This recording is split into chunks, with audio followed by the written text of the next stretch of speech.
দুর্গা পুজো, লক্ষ্মী পুজো দেখতে দেখতে একটা একটা করে দিন কেটে গেল, এসে গেল কালী পুজো। সকলকে জানাই শুভ দীপাবলি। দীপাবলির একদম আগের দিনই আমাদের ফ্লাইট, আজকে 29 তারিখ, 30 তারিখ আমাদের ফ্লাইট। আর আমি চলে এসেছি আমাদের পাড়াতেই পুজো হচ্ছে, তো সেটা দেখতে।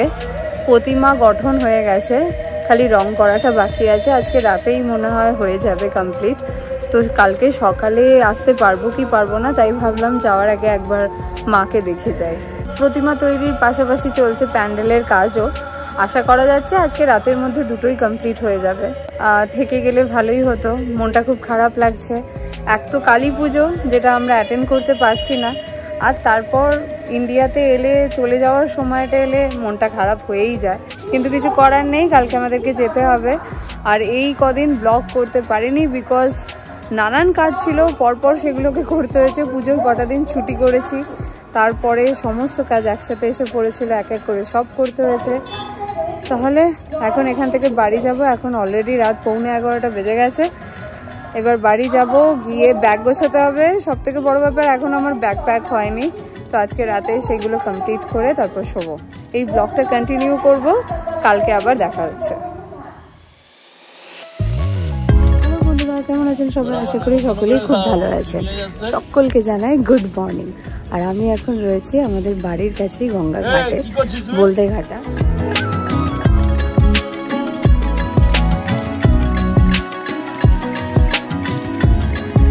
মন্দির থেকে বাড়ি ফেরার পথে চলে এসেছি বাজারে, মাছের বাজারে। এখান থেকে মাছ নিয়ে যাবো সোজা বাড়ি।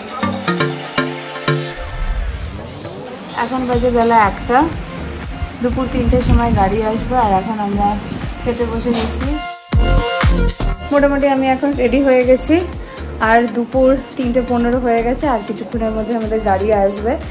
আর মা বলল যে বেরোনোর আগে 14 প্রদীপ দিয়ে দিতে, তো টিনটিন এখন 14 প্রদীপ জ্বালাচ্ছে।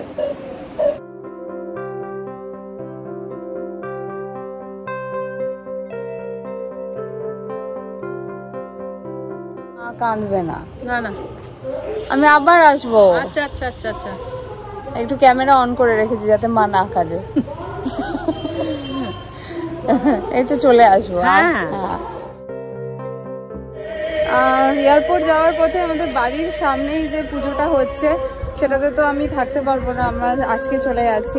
কাল রাতে আমি আর মা এসেছিলাম, তখনও ঠাকুর তৈরি হয়নি, ঠাকুর তৈরি হচ্ছিল, রং করা বাকি ছিল।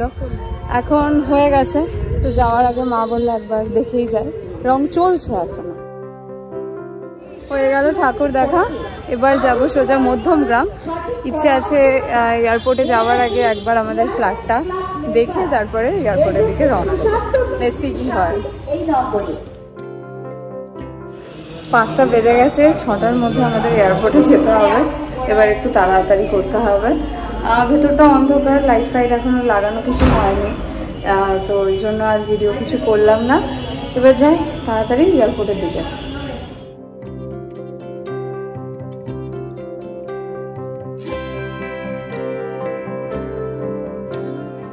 এবার time to say good bye finally.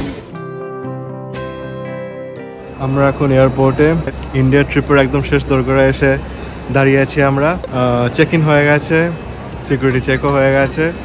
এখন আমরা খুঁজছি যে কোথাও একটু বসে একটু হালকা ফুলকা কিছু স্ন্যাক্স খাওয়া যায়। চ চ চ, হালকা খিদে পেয়েছে। হ্যাঁ চ।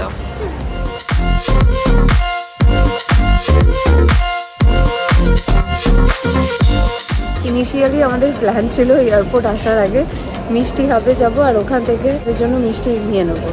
কিন্তু লাগেজ ওভারওয়েট হওয়ার একটা টেনশন কাজ করছিল, তো সেই সব মিলিয়ে আর যাওয়া হয়নি ওইদিকে। তো এই জন্য আমরা এখন বাঞ্ছারাম থেকে নিয়ে নিলাম একটা মিহিদানা টার্ট, একটা হচ্ছে শক্তিগড়ের ল্যাংচা, আর ক্ষীরকদম। তাই তো? হ্যাঁ। আমরা ফ্লাইটে বোর্ড করে গেছি, আর ফ্লাইটটা দেখে একটুও মনে হচ্ছে না যে এটা এয়ার ইন্ডিয়ার ডোমেস্টিক ফ্লাইট, কারণ দারুণ প্রিমিয়াম।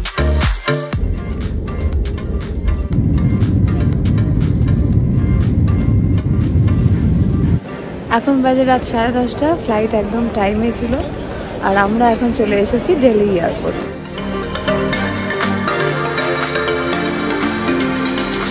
যতক্ষণে আমরা ইউকে পৌঁছাবো ততক্ষণে দিওয়ালি পড়ে যাবে।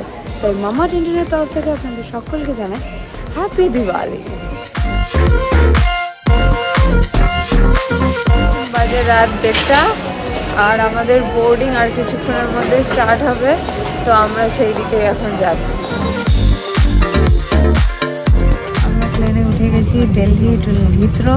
এখন বাজে রাত 2টো, প্রচণ্ড ঘুম পাচ্ছি, আর কি বলবো জানি না। এবার সোজা লন্ডনে গিয়ে তারপর কথা হবে। আমাদের ইমিগ্রেশন হয়ে গেছে ফর দ্য ফার্স্ট টাইম হিথ্রোতে। আমাদের 2 ঘন্টা দাঁড়াতে হলো না, 10 মিনিটসের মধ্যে সব কমপ্লিট। এবার যাব, লাগেজ কালেক্ট করবো অ্যান্ড দেন বাড়ি। ফাইনালি বাড়ি পৌঁছে গেছি, আর এখানে আস্তে আস্তে আবার ঠান্ডাও লেগে গেছে, গলা শুনে সেটা বোঝাও যাচ্ছে। যাই হোক, আজকে আবার এখানে হ্যালোউইন 31 তারিখ পড়ে গেছে, তো 31শে অক্টোবর আপনারা সকলেই জানেন হ্যালোউইন। তো সকলকে জানাই হ্যাপি হ্যালোউইন আর হ্যাপি দিওয়ালি, দুটোই এবছর একসাথেই পড়েছে। আজ তাহলে ভিডিওটা এখানেই শেষ করছি। আমাদের ভিডিওগুলো ভালো লাগলে প্লিজ আমাদের চ্যানেলটিকে লাইক, শেয়ার আর সাবস্ক্রাইব করতে ভুলবেন না। ভালো থাকবেন, সুস্থ থাকবেন, দেখা হবে আরেকটি নতুন ভাবে। ততক্ষণের জন্য টাটা।